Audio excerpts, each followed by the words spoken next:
बाबे ने सुनाया निकलता होगा जी साईं लोगों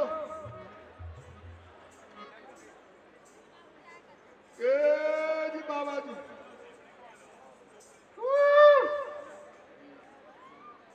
आपको सुनाई नहीं देता आपको सुनाई नहीं देता है अरे बाबा हमने आपको पहचाना नहीं बाबा जी कैसे साईं के घर के बोरी हो आप देश ने बाबा अपने गुरु को भी आदेश बाबा धरती माता को देश है बाबा चंदा सूरजा को भी आदेश है बाबा बाबा शिव साईं को भी आदेश है बाबा सारी संगत को भी आदेश है बाबा आपको भी आदेश है बाबा अरे बाबा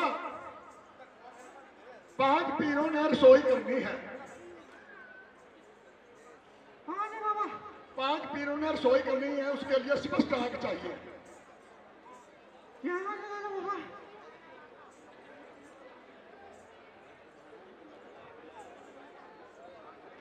तो रसोई के लिए आपने स्पष्ट आग पैदा करनी है तो पैदा करेंगे ये आग नहीं चाहिए अरे बाबा आप खुद प्रकट करोगे आप खुद प्रकट करोगे भक्ति में शक्ति भक्ति करो बाबा रे हाँ भक्ति में शक्ति है बाबा हाँ जी बाबा जी ठीक है बाबा